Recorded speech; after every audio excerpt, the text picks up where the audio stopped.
أكبر الله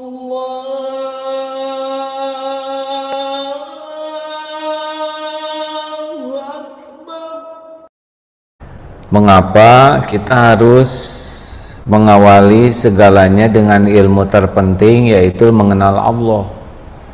Karena kalau kita tidak mengenal Allah, kita tidak mengerti apapun tentang kehidupan ini. Tidak mengenal Allah berarti kita tidak tahu siapa diri kita.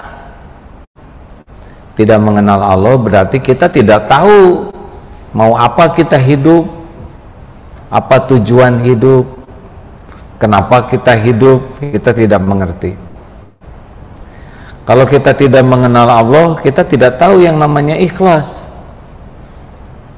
Paling juga berusaha tulus. Kita juga tidak akan menikmati syukur, sabar, tawakal. Itu hanya bisa dinikmati oleh orang-orang yang yakin ke Allah. Sholat khusyuk juga tidak bisa kalau tidak mengenal Allah. Paling khusyuknya kebacaan saja.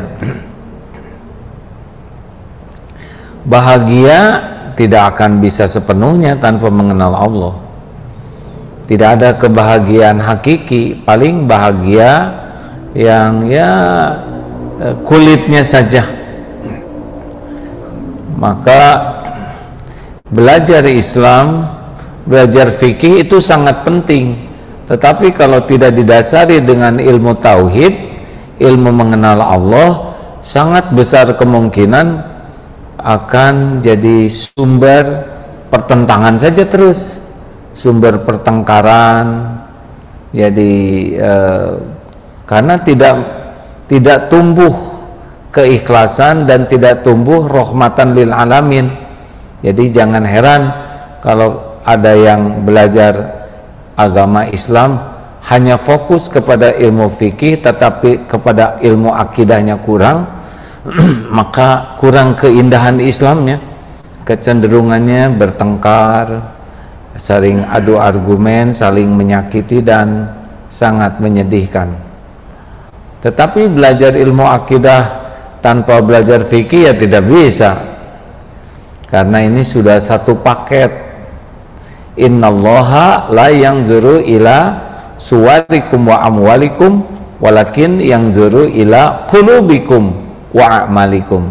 Sesungguhnya Allah tidak melihat rupa dan hartamu, tapi Allah melihat hati dan amalmu.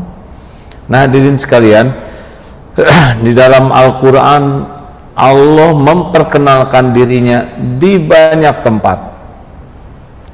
Ayat yang paling spesial, ayat kursi tentang Allah. Surat yang paling utama Al-Fatihah juga tentang Allah. Sepertiga Al-Quran, Al-Ikhlas, itu pun tentang Allah. Nah, kali ini, kemarin kita baca surat Al-Hadid ayat 4 ya, itu tentang Asmaul Husna, dan sekarang surat Al-Hasyr ayat 23. Insya Allah kalau ada umur, malam Jumat depan ayat 24-nya.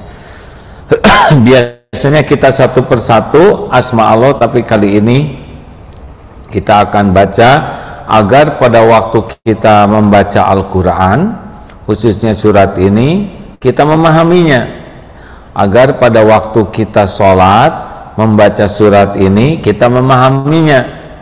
Dan kalau kita mau wirid, kan ini dianjurkan juga nih ya, ba'da subuh, ba'da asar, salah satu di antara wiridnya adalah membaca surat Al-Hasyr. Ini pun akan kita nikmati kalau kita memahaminya. A'udzubillahi minasyaitonirrajim. Huwallahu alladzi la ilaha illahu al-malikul quddusus salamul mu'minul muhaiminul azizul jabbarul mutakabbir subhanallahi amma yusyrikun.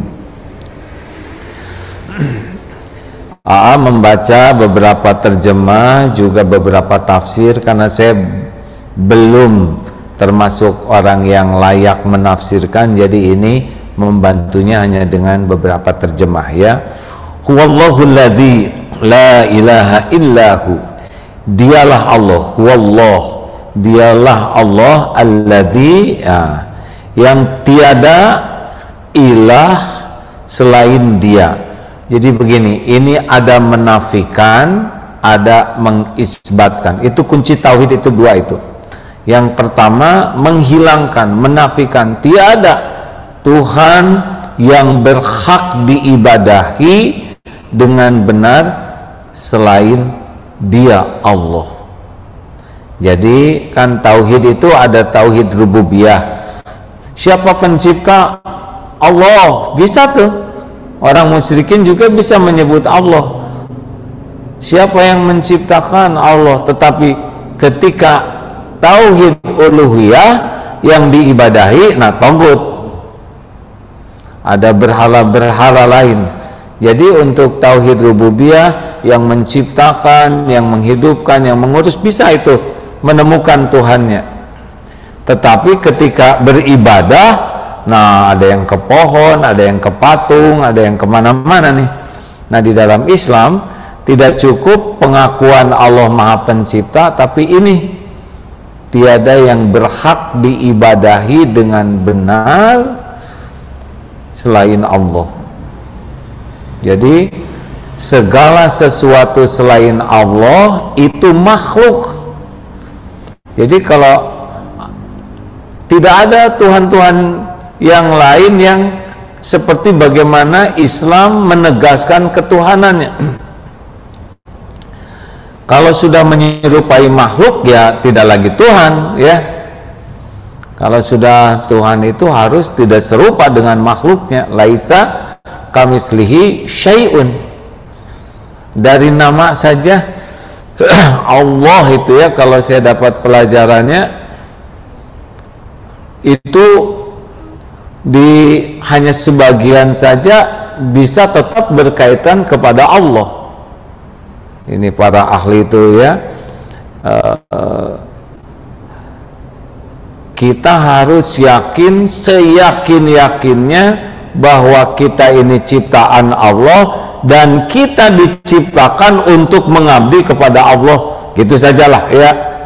Perkara tetek bengek misalkan rezeki dan sebagainya itu tidak akan kemana-mana.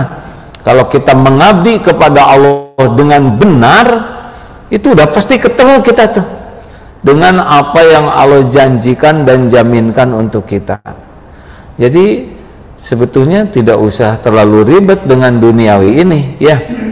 Kita memang bekerja dengan sungguh-sungguh, tapi kita bekerja tuh untuk ibadah, bukan untuk nyari uang. Halo? Kalau kita niatnya ibadah lurus, niatnya benar, caranya benar, itu tidak akan kemana-mana tuh rezeki kita tuh. Apa yang untuk kita pasti sampai, tidak akan tertukar, tidak akan meleset, tidak akan telat, tidak akan ada yang bisa menghalangi, tidak ada yang bisa mencegah, tidak ada yang bisa menolak, karena kita udah memenuhi apa yang diperintahkan, ya udah terjaminlah kita. Ini serius hadirin. Seperti kita misalkan punya yang bantu-bantu di rumah. Nah yang bantu-bantu ini pol aja, dia nggak mikirin gaji, nggak mikirkan apa yang mau diberikan, karena yakin ini majikannya ini orang baik, kaya, tidak pernah zalim. Beritahu saja apa yang harus saya lakukan, diberitahu apa yang diperintahkan dan dilarang yang jangan dilakukan, pola aja. Mungkin nggak dikasih makan? Nggak mungkin. Kalau nggak dikasih makan, dia nggak bisa bekerja. Mungkinkah dia tidak dikasih penutup aurat? Nggak mungkin. Kalau nggak, dia nggak akan bisa bekerja dengan baik. Jadi kita tidak usah risau dengan apapun yang Allah janjikan dan jamin.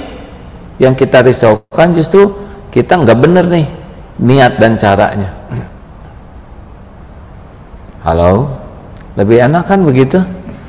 Kan? Karena saya lihat ada beberapa wajah pensiunan di sini yang selalu mikirin rezeki, aneh. Aneh. Hadirin, kalau berapa umurnya para pensiunan teh? 55, 56. Masa 56 tahun terjamin terus jadi curiga? Aneh, betul tidak? Kalau selama 56 tahun itu misalkan tidak terjamin, baru curiga. Ini dari janin di perut ibu terjamin, lahir jadi bayi terjamin, waktu kita culun balita terjamin, terus sampai pensiunan itu pun masih terjamin, masih curiga. Ini benar-benar kurang iman, betul? Halo? Saya tidak niat nyindir hadirin, tapi yang tertekan itu berarti dia ya.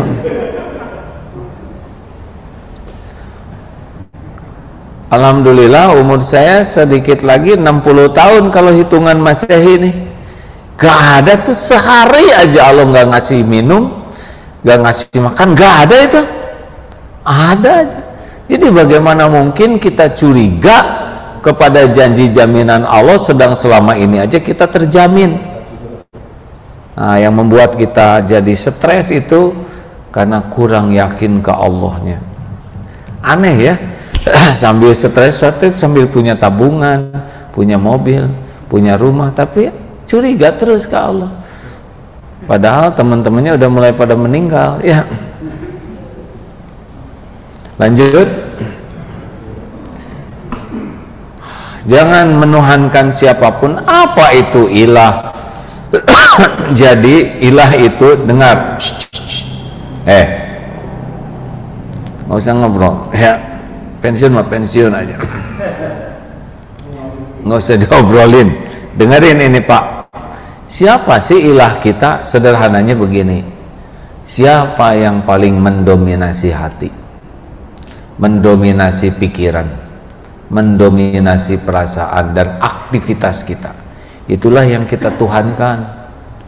Kalau di sini uang, bangun tidur uang, harus cari uang, ngobrolin uang. Kalau dengar uang gembira, gak ada uang sedih. Dengan ada uang merasa terjamin, gak ada uang merasa terhina. Udah itu dia mengabdinya ke uang. Ada yang pangkat, jabatan, waduh musim mutasi itu kayak musim mutilasi, kasakusuk sana sini, sikut mau apa? Udah itu juga pensiun. Ada yang belum pensiun udah keburu ditangkap ya. Beres. Berapa lama jabatan itu kan? Berapa lama? Kasakusuknya berapa lama?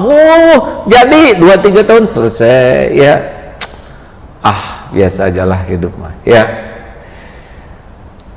Tidak akan kemana-mana kok. Takdir pangkat yang akan disandang ketemu lah. Yang ngebagiin pangkat, jabatan, kedudukan Allah. Bukan sebagai karunia, tapi sebagai cobaan. Karunia itu kalau pangkatnya dipakai benar baru karunia. Seperti kita dikasih makan, itu belum jadi karunia asli, belum jadi kebaikan, baru sebagai cobaan. Kalau kita makan sambil bersyukur, baru jadi karunia asli, kebaikan. Jadi jangan kagum-kagum kepada orang yang dikasih dunia, karena itu mah dibagikan sesuka Allah kepada siapapun. Alhamdulillah, jazakallah khair. Ini komplek ini beda-beda rezekinya, nggak usah ngebanding-banding ya. Nah, dibanding-banding juga nggak akan dikasihin ya. Iyalah, semuanya sudah ada coupling takdir masing-masing. Jangankan sekomplek, seibu sebapa aja beda-beda. Dan tidak selamanya, ini rumahnya paling bagus, belum tentu selamanya punya dia ya. Nanti giliran oleh Allah diambil rezekinya, habis itu dijual. Jangan heran yang rumahnya besar jadi kecil, yang asalnya ngontrak jadi punya rumah. Tidak usah heran, karena dalam hidup ini ada episode masing-masing. Tiap orang punya coupling takdir masing-masing. Dalam